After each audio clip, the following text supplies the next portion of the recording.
अगला चरण आता है 5वां चरण, पाल वंश की। इस समय जो सबसे पाल वंश अपनी उसकी कीर्ति चरम अवस्था पर थी। इस समय इसका शासक था देवपाल, जिसे मुंगेर अभिलेख में गुर्जर प्रतिहार शासकों के घमंड को विखेर देने वाला कहा गया है। इस समय जो ये 5वां चरण था, इस समय नागभट्ट जो द्वितीय था प्रतिहार शासक, उसके बाद रामभद्र शासक बना। वह कमज़ोर था। उसके बाद ऐसा प्रतीत होता है कि उसके हाथ से भी साम्राज्य का कुछ भाग निकल गया था।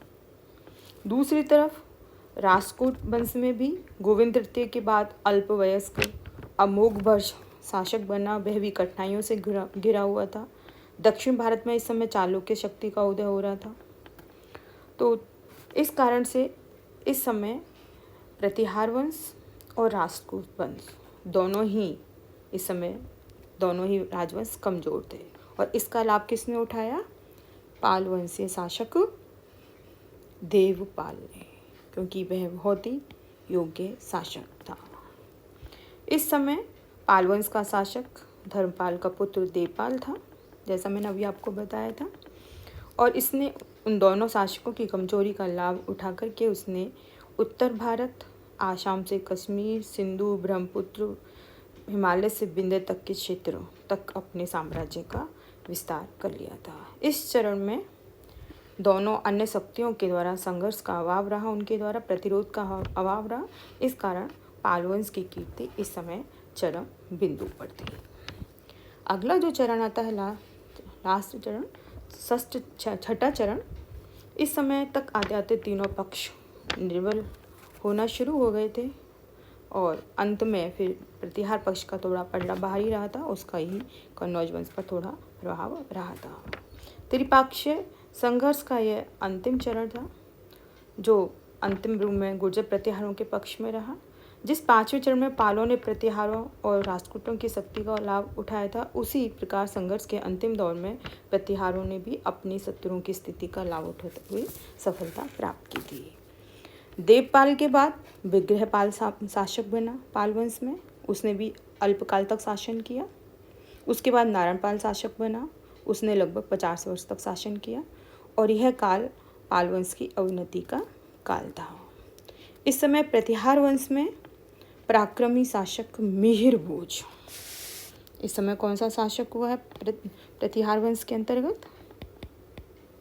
प्रतिहार शासक मिहिर भोज, जो कि बहुत ही पराक्रमी शासक था।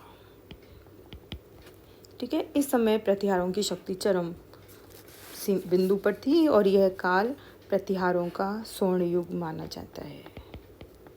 प्रतिहार वंश का स्वर्ण युग, स्वर्ण काल माना जाता है।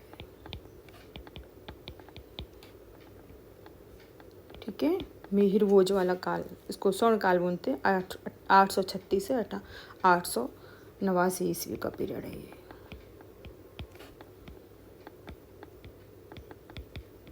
मिहिर भोज का काल। भोज के शासनकाल की जानकारी उसके में बहुत से अभिलेखों से प्राप्त होती है, जो ये सिद्ध करते हैं कि कन्नौज पर भोज की अधिसत्ता कायम हो चुकी थी। कल्हड़ की राजतरनी से भी हमें पंजाब और कश्मीर के कुछ भागों पर उसकी सत्ता के बारे में जानकारी मिलते हैं। राजस्थान के जो प्रतापगढ़ के चौहान भी हैं, वो भी भोज को अधिराज मानते थे। और उसके अलावा ग्वालियर के प्रशस्ति सागरताल प्रशस्ति है, उसमें भी यह कहा गया है कि देवपाल को छोड़कर इस समय लक्ष्मी ने भोज का वरण कर लिया था। तो यह अनुमान लगाया जाता है कि इस समय जो मिहिर भोज था, उसने त्रिपक्षीय संघर्ष में मुख्य रूप से निर्णायक रूप से विजय प्राप्त कर ली थी। भोज का पुत्र महेंद्रपाल भी शक्तिशाली शासक था। देवपाल के बाद विग्रहपाल, नारपाल आदि अयोग्य निर्बल शासक हुए थे। राष्ट्रकूटों ने महिपाल प्रथम के काल में इस संघर्ष में, जो त्रिपक्षीय संघर्ष था, उसमें सक्रियता दिखाई। इंद्र तृतीय ने प्रतिहार साम्राज्य को रोसते हुए कन्नौज पर विजय प्राप्त की थी।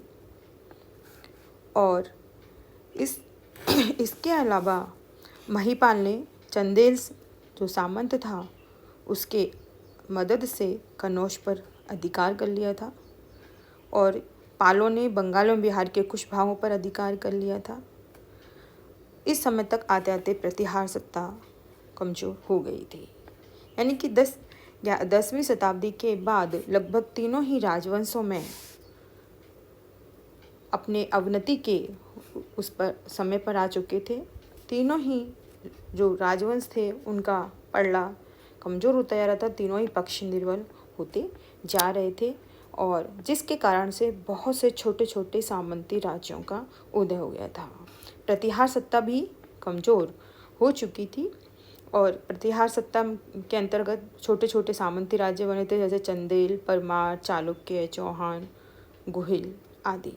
दूसरी ओर पाल एवं राष्ट्रकूट सत्ताएं भी पतनोन्मुख हो गई थी, उनमें भी उचित नेतृत्व का अभाव था। तो इस प्रकार ये छठा चरण तक आते आते तीनों ही शक्तियाँ पूरी तरह से कमज़ोर हो गई थी और उनके स्थान पर छोटे छोटे सामंती राज्यों का उदय हो गया था। इस प्रकार साम्राज्य विस्तार के लिए 9वीं शताब्दी की 3 प्रमुख शक्तियाँ गुर्जर प्रतिहार, पाल तथा राष्ट्रकूट के बीच में जो त्रिकोणात्मक संघर्ष प्रारंभ हुआ था उसकी समाप्ति हो गई थी। स्पष्ट है कि इस संघर्ष में अंततः प्रतिहारों को सफलता मिली थी, क्योंकि मिहिर के अंत में उसको मिल गई थी और कन्नौज के राज सिंहासन पर उनका अधिकार हो गया था। देवपाल की मृत्यु के बाद उत्तर भारत की राजनीति से जो वो पालवंश पूरी तरह से ओझल हुए थे, प्रबल शक्ति के रूप में उनकी गणना ना रही थी और राष्ट्रकूटों की भी उत्तर भारत की जो सफलताएं थी वो क्षणिक रही थी और उनके हटने के बाद वहाँ प्रतिहारों ने अपना शासन सुदृढ़ कर लिया था, अधिकार को सुदृढ़ कर लिया था और अब प्रतिहारों की भी गणना उत्तर भारत की सर्वाधिक महत्वपूर्ण शक्ति के रूप में होने लगी थी। लेकिन अंत में तीनों ही राजवंश अपनी अवनति की ओर चलने लगे थे और अंत में यह संघर्ष समाप्त हो गया था।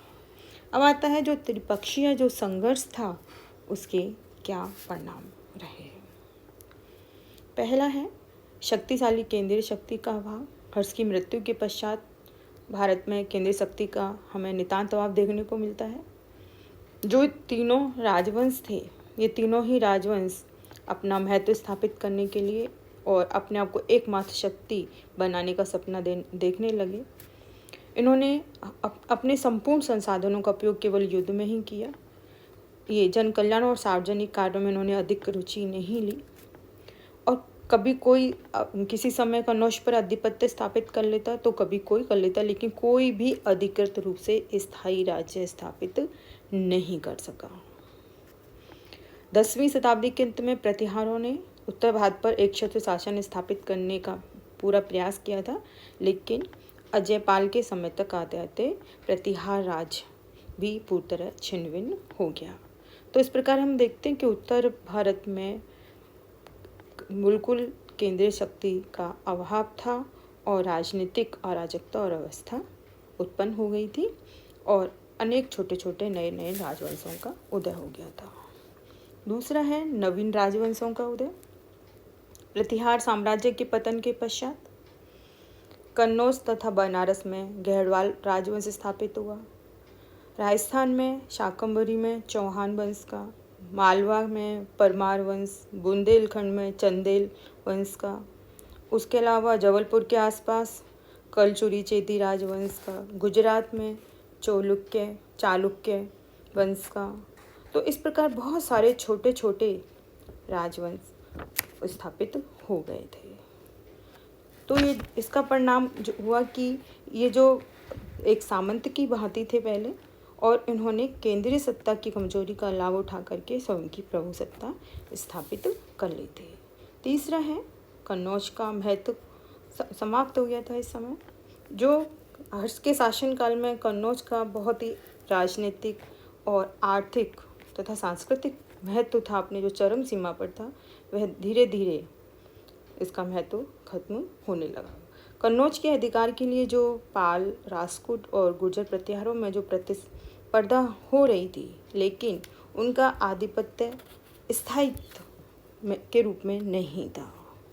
तो इसका क्या परिणाम हुआ कि आक्रमण, प्रति आक्रमण, अवस्थाओं में परिवर्तन, इन सब से क्या हुआ, और लगातार युद्ध होना, इन सब से इस भैरवपूर्ण नगरी का महत्व धीरे धीरे खत्म होने लगा।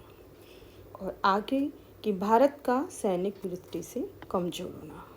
8वीं से 11वीं शताब्दी के मध्य तक या 10वीं शताब्दी के अंत तक जो आपसी युद्ध और सत्ता प्राप्ति के कारण जो लगातार यह युद्ध चलता रहा, तो उसका परिणाम हुआ कि भारत में यह स्पष्ट हो गया कि कोई भी एक केंद्रीय सत्ता स्थापित नहीं है या भारत में कोई भी स्थायित्व विद्यमान नहीं है। और इसने देश की सैनिक शक्ति का खोखलापन उजागर कर दिया। एकता के अभाव को इसने दिखा दिया कि एकता का पूरी तरह से अभाव है। इस कारण प्रारंभ में अरबी आक्रमण हुए, तब भी शासकों ने एकजुट होकर उनका सामना नहीं किया।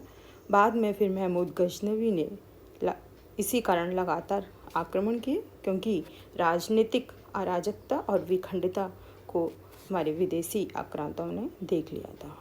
और अंततः भारत पर लगातार विदेशी आक्रमण होते रहे और अंत में भारत पर विदेशी शासकों की विजय हुई। ये सबसे बड़ा हमारा नुकसान था भारत के लिए, जिसने भारत को सैनिक दृष्टि से पूरी तरह से कमजोर बना दिया। धन्यवाद।